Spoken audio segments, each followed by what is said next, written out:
South Korea, U.S. troops hold large live-fire drills near border with North Korea.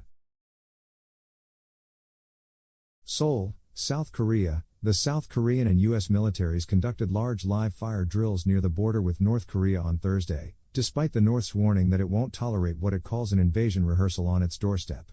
The drills, the first of 5 rounds of live-fire exercises through mid-June, mark 70 years since the establishment of the military alliance between Seoul and Washington. North Korea typically reacts to such major South Korean-U.S. exercises with missile and other weapons tests. Since the start of 2022, North Korea has test-launched more than 100 missiles, but none since it fired a solid-fuel intercontinental ballistic missile in mid-April. It says the tests are a response to expanded military drills between the U.S. and South Korea, but observers say North Korea aims to advance its weapons development and then wrest greater concessions from its rivals in eventual diplomacy.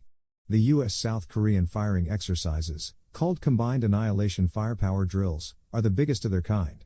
The drills have been held 11 times since they began in 1977, according to the South Korean Defense Ministry.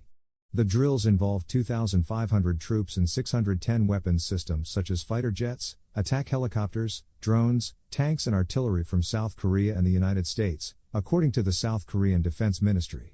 The most recent exercises in 2017 drew about 2,000 soldiers and 250 weapons assets from both countries.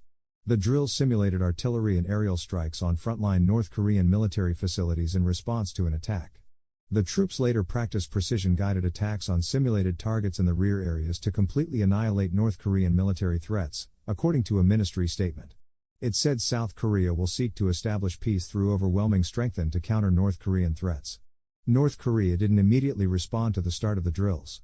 Last Friday, its state media called the drills a typical North Korea-targeted war rehearsal, saying it cannot but take a more serious note of the fact that the exercises are a few miles, from its frontier. The North Korean Central News Agency said the U.S. and South Korea would face unspecified corresponding responses to the drills. Earlier this year, the South Korean and U.S. militaries conducted their biggest field exercises in 5 years. The U.S. also sent the nuclear-powered USS Nimitz aircraft carrier and nuclear-capable bombers for joint exercises with South Korea. Moon Sung-mook, an analyst for the Seoul-based Korea Research Institute for National Strategy, said North Korea could use the South Korea-U.S. drills as a pretext to resume testing activities. He said domestic issues such as North Korea's push to increase agricultural production during the rice planting season could still affect its decision on weapons tests. North Korea can't help feel some burdens over the South Korea-U.S. joint firepower drills being held for the first time in 6 years and in the strongest manner, Moon said. In a meeting last month, U.S. President Joe Biden and South Korean President Yoon Suk-yeol announced steps to reinforce their deterrence capabilities such as the periodic docking of U.S. nuclear-armed submarines in South Korea, strengthen joint training exercises and establishment of a new nuclear consultative group. Biden also issued a blunt warning that any North Korean nuclear attack on the U.S. or its allies would result in the end of whatever regime took such action. Kim Yo-jong, the powerful sister of North Korean leader Kim Jong-un, said the Biden-Yoon agreement revealed the two countries' most hostile and aggressive will of action against the North.